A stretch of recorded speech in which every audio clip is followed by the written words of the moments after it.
नमस्कार मेरे YouTube परिवार, आप सबका स्वागत करता हूं आपके अपने भाई के YouTube चैनल स्वामी फैंटेसी एक्सपर्ट में।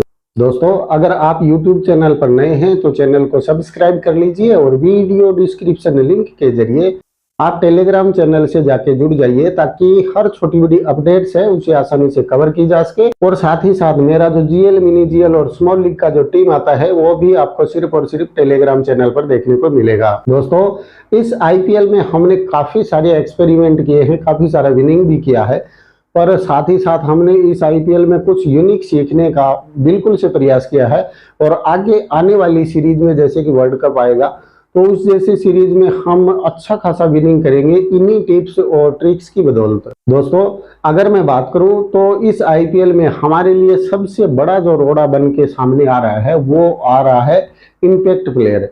ये जो इम्पैक्ट प्लेयर का रूल है, ये रूल हमारी सारी मेहनत पर पानी फेर देता है। जैसे कि कोलकाता और एमआई के बीच में जो मुकाबला हुआ था, उस मुकाबले में किसी के पास भी मनीष पांडे नहीं था और उसने एक ऐसी नोक खेली कि वो ड्रीम टीम के पायलट थे।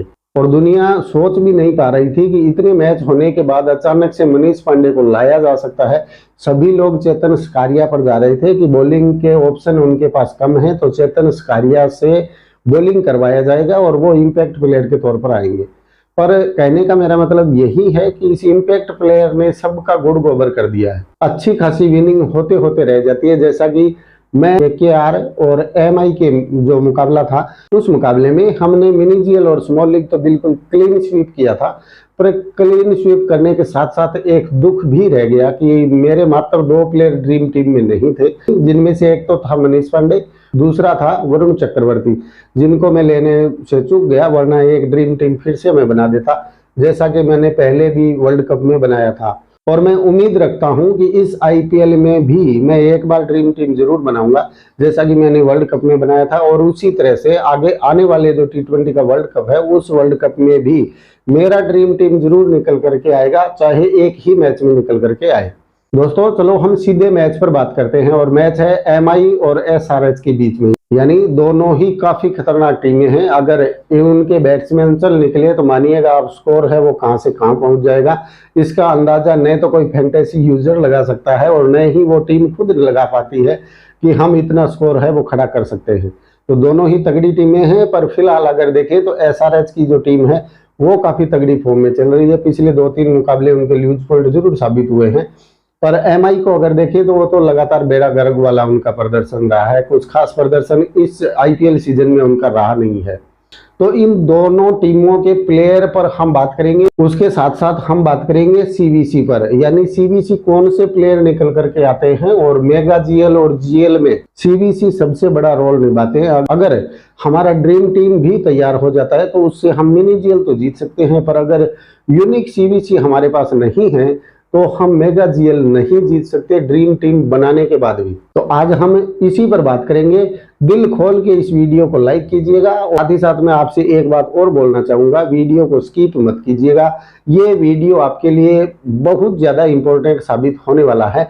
मैंने काफी सारा मेहनत करके सीवीसी का चयन किया है, पर वो सीवीसी का चयन करने के साथ साथ आपको ये भी सिखाने का मैंने प्रयत्न किया है कि सीवीसी किस प्रकार से बनाए जाते हैं, कौन से ऐसे प्लेयर हैं जो सीवीसी के अच्छे खासे दावेदार होते हैं, और साथ ही साथ हम देखेंगे इस मुकाबले के सीवीसी की कौन से निकल करके आते हैं।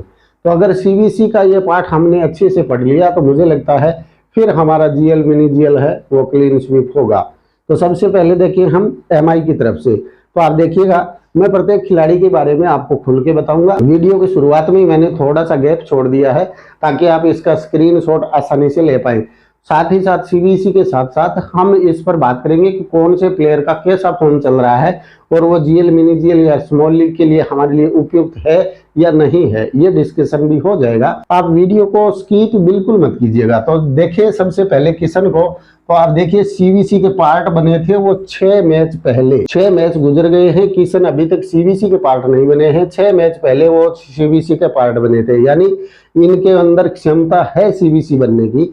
तो 6 मैच पहले बने, यानी इस मैच के लिए इंपॉर्टेंट होंगे। और ये वानखेड़े स्टेडियम में मुकाबला है तो एमआई फेवरेट होगी, ये गौर कीजिएगा।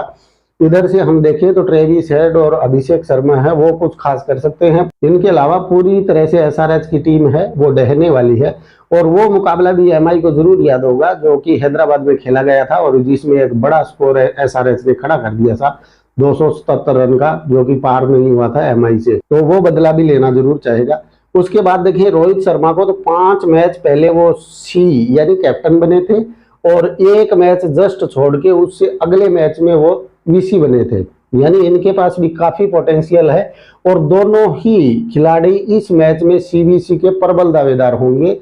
और आप एक या दो टीम में इनको सीबीसी जरूर ट्राई कीजिएगा। उसके बाद देखिए नमन धीर का, तो आप देखिए वो टोटली फ्लॉप है। शुरुआत का एक मैच था जिसमें ये वीसी बन के उभरे थे, उनके अलावा ये कभी सी नहीं बन पाए यानी कैप्टन नहीं बन पाए। सूर्या को देखें तो रिसेंट का फेस्टी मुकाबला था उसमें वीसी का काम इन्होंने किया था। उससे पहले 3 मैच पहले फिर वीसी का, फिर एक मैच छोड़ के फिर वीसी का काम इन्होंने किया था। यानी इंपॉर्टेंट खिलाड़ी हैं।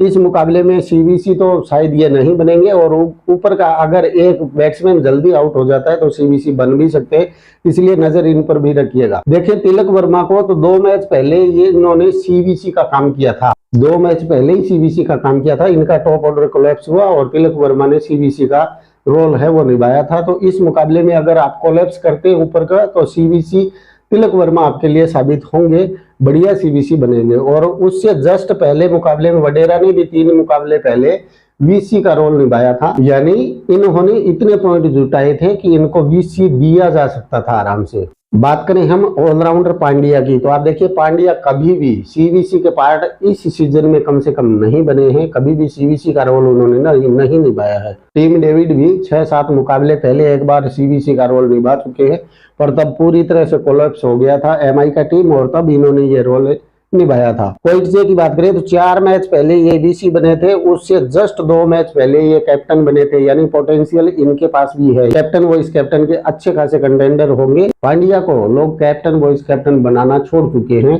तो इन पर भी नजर रखिएगा। काफी यूनिक और हाई रिस्क की जीएल में इनको कैप्टन वाइस कैप्टन आप बनाइएगा। चावला को देखें तो ये भी लगातार कुछ खास नहीं कर पा रहे हैं, पर ये याद रखिएगा इसी ग्राउंड पर, वानखेड़े के ग्राउंड पर इनका एक बेहतरीन नॉक है जिसमें इन्होंने शायद 5 विकेट लिए थे। ये पिछले सीजन की मैं बात कर रहा हूं, तो इनको भी आप ध्यान में रखिएगा। और सामने जो एसआरएच का टीम है वो स्पिन को अच्छे से नहीं खेल पाता है। याद होगा आपको डीसी और एसआरएच का मैच जिसमें कुलदीप यादव ने 4 विकेट निकाल लिए थे। इनके खिलाड़ी है वो स्पिन बॉलर को ज्यादा खेल नहीं पाते, तो चावला पर भी आप नजर रखिए। यानी 3 यूनिक कैप्टन वाइस कैप्टन निकल करके आ रहे हैं फिलहाल। आप देखें तो नमन धीर अगर 3 नंबर पर खेलते हैं तो सीबीसी बन सकते हैं। पांड्या को कोई नहीं बना रहा है, उनको बनाइए। और चावला हैं उनको भी कोई नहीं बनाएगा। आप अगर पूरी तरह से कोलैप्स करते हैं इनको तो आप सीबीसी चावला को भी दे सकते हैं। मान लीजिए एमआई ने अच्छा खासा बड़ा स्कोर खड़ा कर दिया तो चावला है वो सेकंड बॉलिंग में आपके लिए सीबीसी बन सकते हैं। पर इस ग्राउंड पर थोड़ा ड्यू का प्रॉब्लम है, इसलिए स्पिन को हो सकता है विकेट न मिले। इसलिए इस रिस्क को उठाने के जिम्मेदार सिर्फ आप होंगे, मेरा काम बताने का है। बुमराह को देखें तो पिछले मुकाबले में ही इन्होंने वीसी का रोल अदा किया है केकेआर के सामने। जस्ट 3 मैच पहले इन्होंने फिर से एक वीसी का काम किया था और उससे जस्ट एक मुकाबले पहले आरसीबी के सामने 5 विकेट लेकर के ये कैप्टन बने थे। तो बुमराह में भी काफी सारा पोटेंशियल है और ये ऐसा दोबारा से कर सकते हैं। तो सारा की बात करें पिछले मुकाबले में वीसी का रोल निभाया था, 3 विकेट इन्होंने निकाले थे, पर उससे जस्ट 4 मैच पहले तक ये फ्लॉप रहे हैं। यानी तुषारा को इस मुकाबले के लिए कम से कम आप इग्नोर कीजिएगा। रोहित, किशन, सूर्या, तिलक, कोइटजे और बुमराह ये 6 खिलाड़ी ऐसे हैं जो आपके लिए सीबीसी के अच्छे खासे कंटेंडर होंगे। अगर आप बनाते हैं हाई रिस्क की जीएल तो उसमें 3 खिलाड़ी आपके पास है, नमन धीर है, पांड्या है और चावला है। ये 3 खिलाड़ी होंगे। कोइटजे खास खिलाड़ी होंगे सीबीसी के, इन पर दुनिया की किसी की नजर नहीं है। और कन्फर्म मानिए मेगा जीएल अगर आप जीतना चाहते हैं तो आपके पास 1% कैप्टन सिलेक्शन तक का अगर कोई खिलाड़ी है तो उसी को आप सीबीसी दे सकते हैं। मेगा जीएल में तभी आप निकल पाएंगे, उससे ज्यादा आप नहीं निकल पाएंगे। जो लोग बोल रहे हैं सूर्या को दीजिए, वडेरा को दीजिए, पांड्या को दीजिए, कुछ नहीं होगा मेरे भाई। अगर आप 1% या 2% तक का ही कोई खिलाड़ी है कैप्टन सिलेक्शन में, उस खिलाड़ी के पास अगर पोटेंशियल है और ग्राउंड उसके मुताबिक है तो उसे आप सीबीसी बेझिझक दे दीजिएगा। वो रिस्क आपका एक दिन जरूर काम करेगा। ये एक काफी यूनिक जानकारी है। अगर किसी मजबूत टीम का पहले बैटिंग आता है और बैट ट्रैक है तो आप उनके ओपनर को सीवीसी दीजिए या 3 नंबर तक के खिलाड़ी को ही सीवीसी दीजिए। 4 नंबर के खिलाड़ी को आप सीवीसी कभी मत दीजिएगा, अपने पैसे बर्बाद मत कीजिए। उसके बाद उसके ऑलराउंडर है वो भी ऐसी भूमिका नहीं निभाने वाले हैं कि वो सीवीसी के पार्ट बने। फिर जाकर के अगर सीवीसी का कोई पार्ट बनता है तो या तो उनके पास कोई बढ़िया क्वालिटी स्पिनर है तो वो बनेगा, नहीं तो उनके जो मेन मुख्य जो बॉलर हैं वो सीवीसी के कंटेनर बनेंगे। यानी ऊपर के 3 खिलाड़ी और नीचे के 2 जो बढ़िया बॉलर हैं वो, इनके अलावा कोई सीवीसी का बैटिंग ट्रैक पर कोई सीवीसी का कंटेनर बनेगा ही नहीं। बाकी जो खिलाड़ी हैं उनको आप इग्नोर मार दीजिए। और अगर मेगा जीएल के लिए आप बना रहे हैं तो 1 से 2% कैप्टन सिलेक्शन वाले खिलाड़ी को ही आप सीवीसी दीजिए। जैसे कि वीसी का रोल निभाया था, तुषारा ने 3 विकेट लिए तो ये लगातार 4 मैचों से फ्लॉप चल रहे थे। और कोई खिलाड़ी अगर लगातार 4 मैचों से फ्लॉप चल रहा है तो 99.9% केस में मैं ये आपको लिख के दे सकता हूं कि वो अगले जस्ट यानी 5वें मैच में वो सीवीसी का कंटेंडर जरूर बनेगा, अगर वो बड़ा प्लेयर है तो। मैं ऐसा नहीं बात कर रहा हूँ कि आप वडेरा को बना दीजिए, टीम डेविड को बना दिए, ऐसा मैं नहीं बोल रहा हूँ। ऐसा तब होता है जब टीम पूरी तरह से कोलैप्स हो जाता है, तब 6 नंबर 7 नंबर का अगर कोई खिलाड़ी है तो वो सीवीसी बनता है, नहीं तो वो नहीं बनता है। और ये आप बार बार उठा के देख सकते हैं, हर एक मैच में देख सकते हैं आप। वीडियो थोड़ा लंबा हो सकता है पर आज सीवीसी का जो कंफ्यूजन है वो सारा मैं दूर करने वाला हूँ। वीडियो हो सकता है 20 मिनट का आपके लिए बन जाए, पर ये 20 मिनट आपके लिए काफी ज्यादा कीमती साबित होने वाले हैं। बात करें हम सनराइजर हैदराबाद की तरफ से, तो आप देखिए इनके जो ट्रेविस हेड है वो पिछले ही मुकाबले में वीसी का रोल इन्होंने निभाया है। ये वीसी बनाए जा सकते थे जीएल, मिनी जीएल में, मेगा जीएल में तो ये नहीं बनते। मेगा जीएल का तो मैंने आपको एक ही फंडा बता दिया, मेगा जीएल में या तो आएगा तो 30% के करीब जो कैप्टन सिलेक्शन प्रतिशत है वो निकल करके आएगा, और या फिर निकलेगा 1 से लेकर के ज्यादा से ज्यादा 3% कैप्टन सिलेक्शन मान लीजिए। वो ही खिलाड़ी आपके लिए कैप्टन वॉइस कैप्टन का रोल निभाने वाला है। अन्य कोई खिलाड़ी मेगा जीएल में कैप्टन वॉइस कैप्टन कभी नहीं आया, आज तक नहीं आया। क्या हुआ 1000 में से अगर 2 मैच में आ गया तो उसका तो मैं बात नहीं करता, पर 99.9% वही खिलाड़ी बनने वाले हैं। एक तो वो खिलाड़ी जो 30 से 35% या 20 से ऊपर मान लीजिए 20 से ऊपर जिनका कैप्टन सिलेक्शन है, एक तो वो बन सकता है। वीसी बनेगा तब जो 1 से 3% है वो वीसी बनेगा। और अगर 30% वाला वीसी बनता है तो कैप्टन आपके लिए वही 1 से 3% वाला रहने वाला है। मेगा जीएल में हर बार आप उठा के देख लीजिए यही कहानी हुआ है। तो पिछले ही मैच में ट्रेविस हेड ने वीसी का रोल निभाया, उससे जस्ट 2 मुकाबले खाली इनके गए। ड्रीम टीम के पार्ट तो ये थे पर वो सीवीसी नहीं बने। उससे जस्ट आगे के जो 2 मुकाबले थे, 4th और 5th जो मुकाबले थे, उस मुकाबले में ये लगातार 2 बार कैप्टन बने थे। कैप्टन के कंटेंडर ये रहे थे, 2 बार बने। उससे जस्ट पहले इन्होंने 3 मैच है वो फ्लॉप दिए, यानी वो ड्रीम टीम के पार्ट तो थे पर कैप्टन नहीं बन पाए।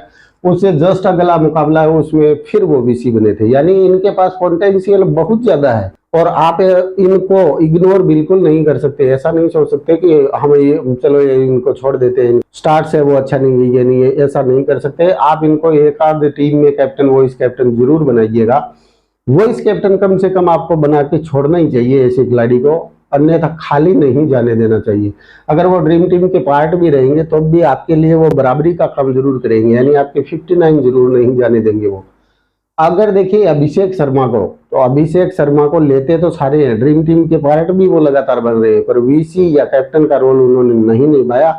7 मैच तक लगातार नहीं निभाया। उससे जस्ट अगले मैच में वो वीसी बने थे, यानी रिसेंट के 8वें मैच में वो वीसी के कंटेंडर एक बार जरूर बने हैं, कैप्टन वो कभी नहीं बन पाए। अगर अनमोलप्रीत सिंह पर बात करें तो 2 मैचों से लगातार वो सीबीसी के कंटेंडर नहीं बन पाए, 3 नंबर पर आते हैं, फिर भी कुछ खास नहीं है।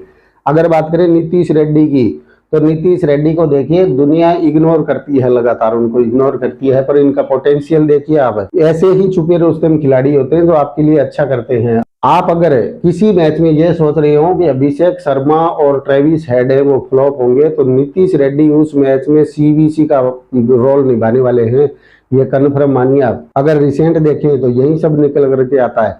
पहले मुकाबले में नहीं बने, फिर वीसी बने, फिर 2 मुकाबले में नहीं बने, फिर वीसी बने, फिर 1 मुकाबले में नहीं बने और फिर कैप्टन बने थे। अब देखिए ऐसे खिलाड़ी जिनको लोग इग्नोर करके चलते हैं, तो ऐसे ही छुपे रुस्तम खिलाड़ी होते हैं, उन पर आप नजर जरूर रखिएगा। जीएल के लिए वो ज्यादा इंपॉर्टेंट होते हैं। ये नहीं है कि अनुपलप्रीत सिंह 3 नंबर पर आ रहा है मैं उनको ले रहा हूँ। अगर उनके पास पोटेंशियल ही नहीं है, वो खेल ही नहीं पाते इतना लंबा, तो फिर किस काम आने वाले हैं आपके।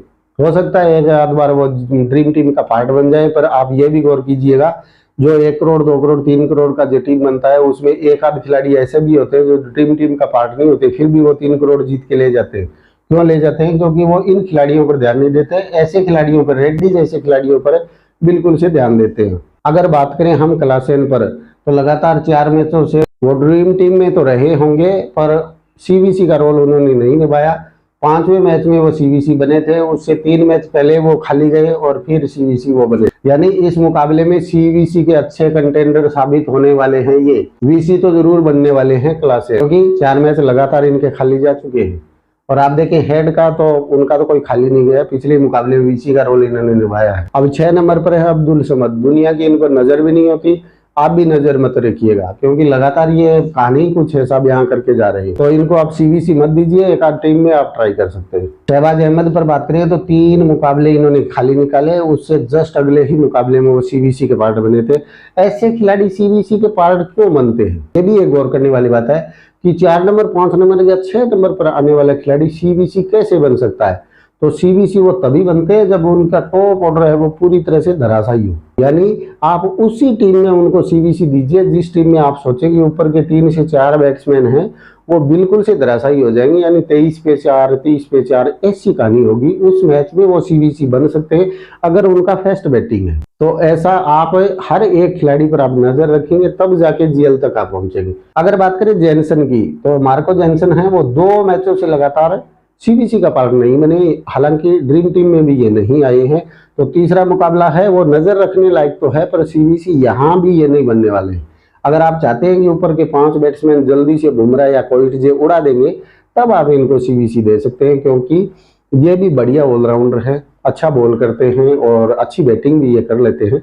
तो तीसरे मैच में तब जाके आप इन पर नजर रखिएगा। ड्रीम टीम में तो ये हो सकते हैं, पर सीवीसी नहीं बनेंगे। कमिंस की बात करें तो 4 मुकाबले खाली निकालने के बाद ये सीवीसी बने हैं। 4 मुकाबले खाली निकालने के बाद कमिंस अगर सीवीसी बने हैं तो इस मुकाबले के लिए ये भी वीसी के तगड़े दावेदार होंगे। यानी ये सीवीसी बिल्कुल से बन सकते हैं, बैटिंग भी कर सकते हैं और बॉलिंग से भी अच्छा कर सकते हैं। तो सीवीसी आप इनको भी ट्राई कर सकते हैं। बात करें भुवनेश्वर पर, तो पिछले मुकाबले में वीसी का रोल इन्होंने बिल्कुल से निभा दिया, बटलर और संजू सैमसन जैसे खिलाड़ियों को जल्दी से आउट करके।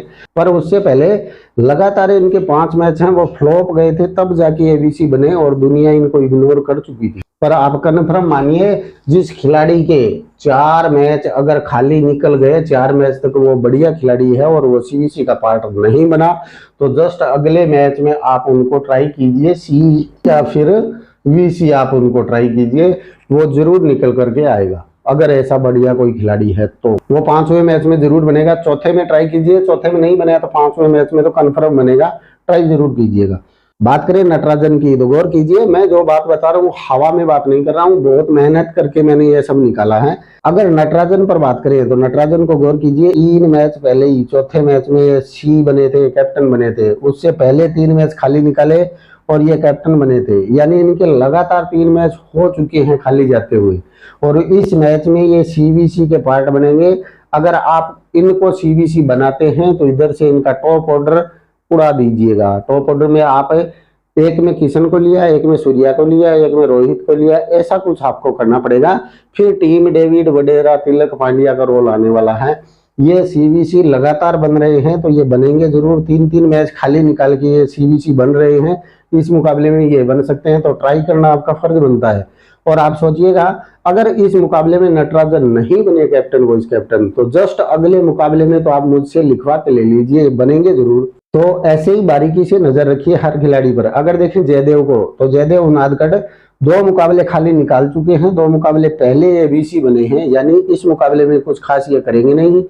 उससे जस्ट अगले मुकाबले में थोड़ा सा इन पर नजर रखना है। कुछ ऐसे खिलाड़ी हैं जिनको आप ये सोच रहे हैं नहीं मेरा मन नहीं मान रहा है मैं इनको कैप्टन वाइस कैप्टन दूं, तो आप उनको टीम में ट्राई जरूर कीजिए। हो सकता है वो कैप्टन वाइस कैप्टन तो नहीं बने पर ड्रीम टीम का पार्ट वो बन जाए, तो ऐसे खिलाड़ियों को आप ट्राई जरूर कीजिए। यानी तीसरा मुकाबला जब आएगा जयदेव उनादकट का यही मुकाबला, ये तीसरा मुकाबला होगा, तो इसमें आप एक आध टीम में इनको ट्राई जरूर कीजिएगा।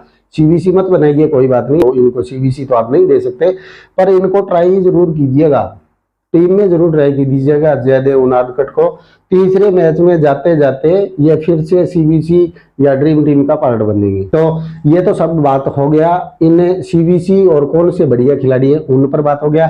अभी मैं अगर इधर से आपको बोलूं, अगर एसआरएच की तरफ से बोलूं और इनका अगर आप सोचते हैं कि इनका बॉलिंग चलेगा, नटराजन चलेंगे, पैट कमिंस चलेंगे, तो इधर का आप उड़ा दीजिए टॉप ऑर्डर, तब ये सीबीसी बनेंगे। और अगर इधर का आप फ्लॉप करवाते हैं तो इनके जो ओपनर हैं वो अच्छे खासे सीबीसी का कंटेंडर होंगे। पर अभिषेक शर्मा पर आप ट्राई मत कीजिए, मैं आप अनमोल प्रीत पर ट्राई कीजिए। आपको अगर सीबीसी ट्राई करना है तो ट्रेविस हेड आएगा, नीतीश रेड्डी आएगा, हेनरिक क्लासेन आएगा, उसके बाद पैट कमिंस आएगा और नटराजन आएगा। ये 5 ऐसे खिलाड़ी हैं जिनको आप सीबीसी ट्राई कर सकते हैं। इधर से 6 इधर से दे दिए, 5 इधर से, 11 खिलाड़ी हो गए आपके। ये वीडियो स्पेशल मैंने सीबीसी पर बनाया था। आशा है इस वीडियो में मैं आपको अच्छे से समझा पाया। मिलते हैं नेक्स्ट वीडियो में, तब तक के लिए अपने भाई को इजाजत दीजिए। राम राम।